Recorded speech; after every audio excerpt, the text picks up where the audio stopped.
और इतना बड़ा बड़ा विद्या करने वाला, इतना छूमंतर करने वाला होता तो जो बड़े बड़े पद पर बैठे हैं उन पर कर कर उनको नीचे नहीं ले आता। नहीं, जिसको राम रखे उसे कोई नहीं चखे। जिसको राम रखता है ना उसको कोई नहीं चखता। दुनिया में किसी की सामर्थ्यता नहीं कि कोई किसी का बुरा कर दे। हमारे कर्म हमको बुरा करवा देते हैं।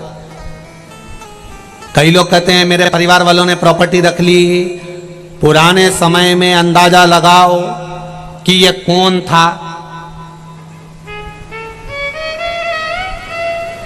एक जगह पर कहीं प्रवचन चल रहे थे, प्रवचन में एक महाराज जी कह रहे थे कि धृतराष्ट्र बेचारा अंधा था, धृतराष्ट्र के नयन नहीं थे।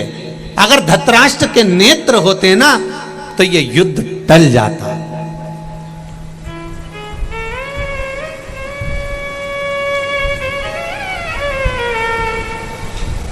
अच्छा हुआ नेत्र नहीं थे, होते तो क्या करता।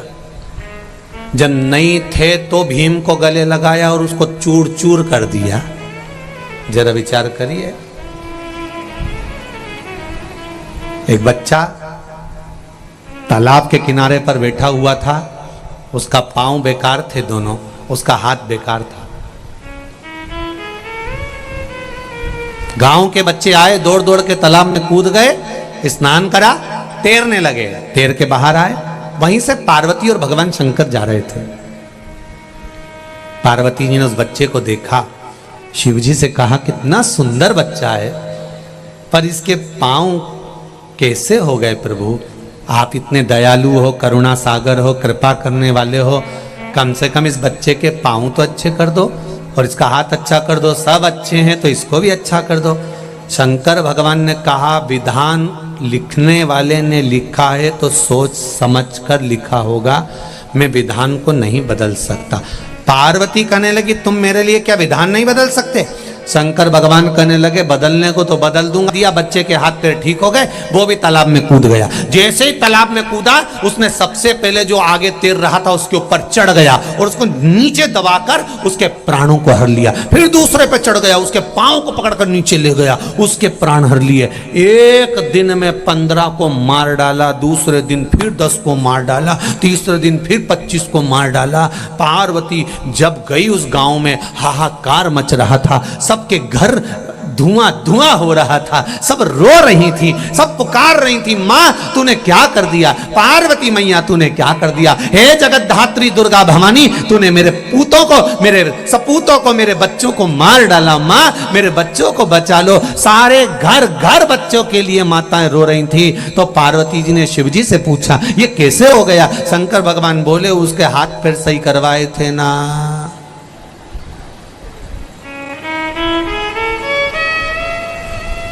पूर्व समय में इसने गलत किया था, इसलिए इसको तकलीफ दी है, और इस जन्म में अच्छा करे इसलिए इसको थोड़ा रोका गया है कि भजन करे। धृतराष्ट्र ने कितनी बड़ी गलती करी थी। पूर्व समय का सबसे सुंदर राजा था धृतराष्ट्र। मृगा करने के लिए गया, हिरण को मारने के लिए गया, सामने एक बतख का जोड़ा दिखाया बड़ा सुंदर, और बतख के छोटे छोटे बच्चे।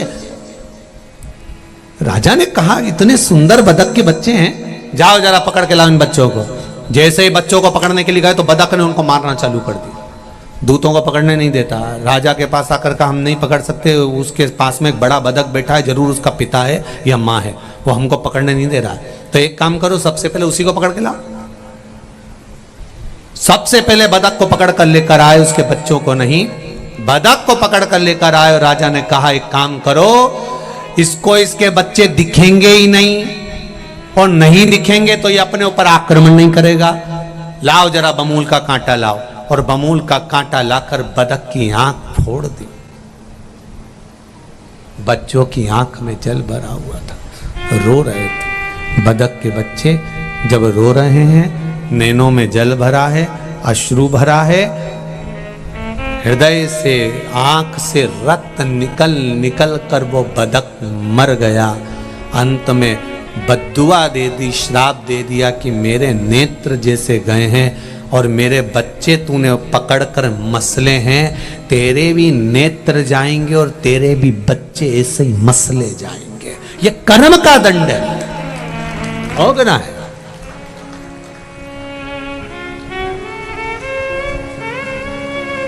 अच्छा करो ना।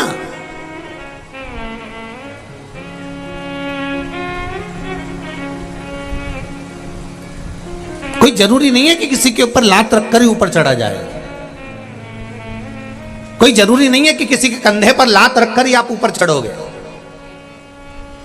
अपने भाग्य की सीढ़ियां बनाइए, अपने कर्म की सीढ़ियां बनाइए, अच्छा कर्म करना प्रारंभ करिए, और जब अच्छे कर्म की सीढ़ियां बनेगी आपको किसी के कंधे पर लात रखने की जरूरत नहीं पड़ेगी। आप सीढ़ी पर लात रखोगे, कर्म की गति के अनुसार कर्म करते करते कर्म करते करते, गीता जी में भगवान कहते हैं कि कर्म प्रधान है, तू कर्म करे जा, फल की इच्छा मत रख। और जब तू चढ़ते चले जाएगा, चढ़ते चले जाएगा, तो मैं खुद संभाल लूंगा तुझे, क्यों चिंता करता।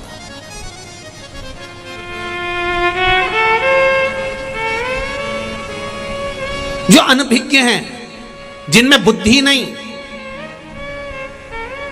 पढ़कर भी जो अनपढ़ हैं, वो ऐसी बात करते हैं कि किसी ने कुछ कर दिया होगा, किसी ने व्यापार बांध दिया होगा, किसी ने यह कर दिया होगा, किसी ने टोना कर दिया होगा, किसी ने टोटका कर दिया होगा। और जब आपके मन में यह भाव आ जाता है तो इसका फायदा कोई दूसरा उठाता है, इसका लाभ कोई दूसरा उठाता है, फिर वो तुरंत कह देता है ऐसा हुआ है तुम मेरे पास आओ, यहाँ इतना जमा करो, तुम ऐसा करो, मैं तुमको एक ये दे दूंगा, मैं तुमको बनाकर वो दे दूंगा। और वो कर्म का भोग, कुछ नहीं, सारी समस्या का हल एक लोटा जल। एक पत्र में आया है, एक माता के कान, बच्चे के कान की आवाज चली गई थी, वो बैठी होगी, हम पत्र भी पढ़ नहीं रहे क्योंकि कथा भी लेना,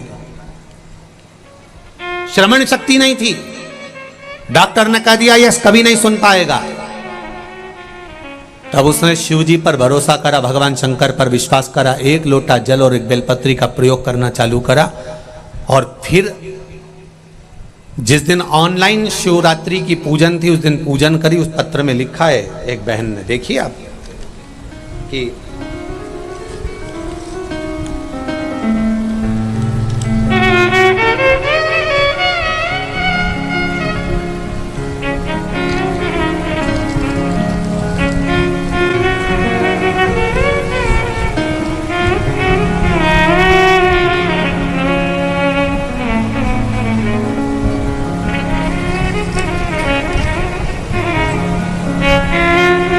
पर चढ़े हो, गाड़ियों पर चढ़े हो।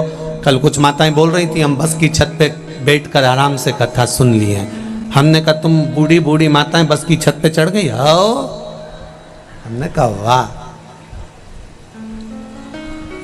ये आप जिस हृदय से, जिस भाव से कथा सुन रहे हो, और जितने लोग आस्था चैनल पर, जितने फेसबुक और यूट्यूब, इनसे निवेदन करूंगा प्रपंच में ना फंसकर कोई ढोंग या प्रपंच की ओर या पाखंड की ओर हमको नहीं जाना। हमको तो केवल भगवान की अविरल भक्ति की ओर जाना है। और भक्ति का बल क्या होता है? एक, आप उस शंकर से, उस राम से, उस कृष्ण से, मेरे बालाजी सरकार से दिल से कहकर देखिए, वो दिल से सुनता है और दिल से देता है। आप दिल से कहो तो पहले उसको।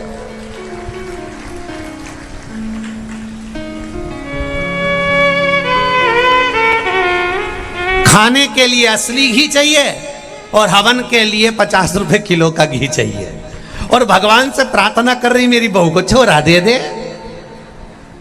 भगवान के बता, बाजार गई दुकान पे, और क्या क्या पूजन वाला घी दे दो, पूजन वाला।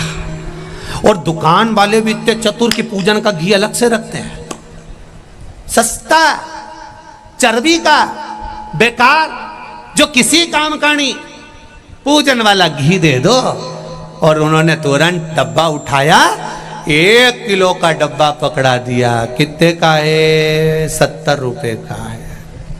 ये 70 रुपए काट। और फिर खुद के लिए गई डेयरी, गौशाला, क्या भाव घी? 500 रुपए किलो। हमारे लिए चाहिए। कोई बात नहीं काकी, 450 दे और ले जा। 1 किलो घी 450 का, 14 दिन रोटी पे चुपड़ चुपड़ के खाई। और भगवान का एक बार हवन करवाया और वो चर्बी का घी चढ़ा के और भगवान से कह रही मेरी बहू की झोली भर दो। भगवान के जारी जा कमला,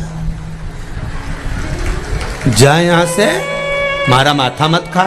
खुद के खाने के लिए 450 का लिए छाट के यूं मलमल के देखे, यूं मलमल के देखे और भगवान का घी लई और ऐसा चर्बी का लाके और हवन करके के भगवान मारी सुनता और भगवान भी के अरियो नौटंकी, काहे नौटंकी करती है, ऐसा नौटंकी तेरा क्या होगा रे कालिया, समझो तो क्या होगा। मत करो ढोंग, हवन नहीं करना मत करो, यज्ञ नहीं करना मत करो, आप दिखावा मत करो। अगर हवन करना है, इतनी सी घी और इतनी सी शक्कर, असली घी जो तुम खाते हो उसमें से इतना सा भी मिलाकर अगर अग्नि को दोगे तो मेरा यज्ञ नारायण भगवान 1 किलो घी से नहीं 1 तिलके से प्रसन्न हो जाता है। पर दिल से देना, अच्छा देना, ज्यादा नहीं चाहिए, ज्यादा नहीं चाहिए।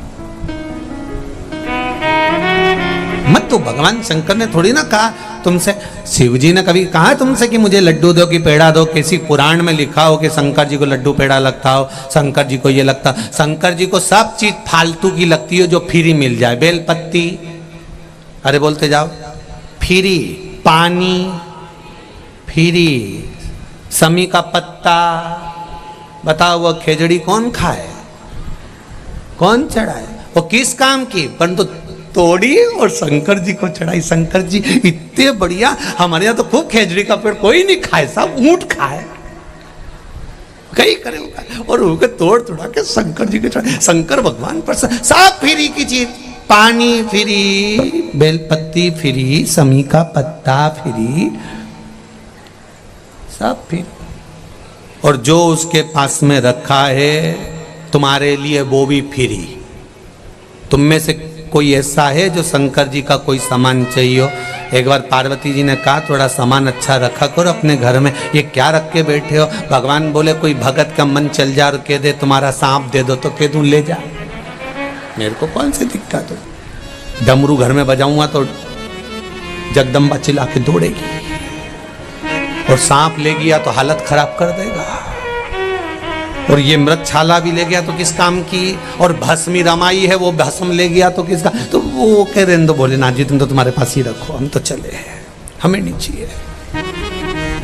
भगवान कभी नहीं कहता कि मुझे ढेर अंबारियां देना, भगवान कभी नहीं कहता कि मुझे इतना धन देना। भगवान तो केवल एक बात कहता है, निर्मल मन सो मोहि पावा और मोहि छल छिद्र कपट ना भावा। मुझे निर्मल मन चाहिए, केवल तेरा दिल देकर तो देख। और पहले भी कथा में कहा, एक बार आपने अपना दिल दे दिया, जिसको दिया फिर वो बैलेंस तुम्हारे मोबाइल में वही डलाएगा जिसको तुमने अपना हृदय दिया। जैसे एक छोरा छोरी होते हैं ना, छोरी छोरे को हृदय दे दे तो बेचारा जरा सी देर फोन करके छोरी बोलती है आज मेरा बैलेंस खत्म, तो क्या चिंता कर, अब भी डलवाऊं, तुरंत बैलेंस डलवा दिया। फिर वो बोली मेरे हाथ की घड़ी का पट्टा टूट, चल बाइक पे बैठ, बुड़ बुड़ करा, ले गया मार्केट और उसने घड़ी दिला दी। उसने दिलाना थी 200 की, दिलाई 5000 की, क्योंकि दिल आ गया था। जब एक छोरी छोरा को कह दे और हृदय की बात, और वो छोरा उसको इतना महंगा महंगा सामान दिला दे, तो निवेदन है मेरी छोरी छोरा से, इनको दिल देने से अच्छे एक बार महादेव को देकर देखो, सब देखता दिल दे तो सही। अब इसको तो कहना पड़ता है कि मेरा बैलेंस खत्म हो गया, उसको तो कहना भी नहीं पड़ेगा, बस तू दिल से एक बार याद कर ले श्री शिवाय नमस्तु, मन से बोली और उसने याद कर ले, बस तैयार।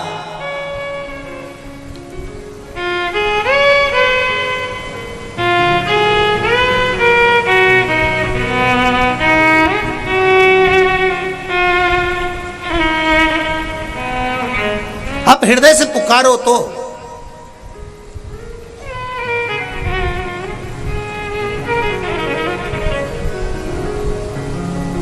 एक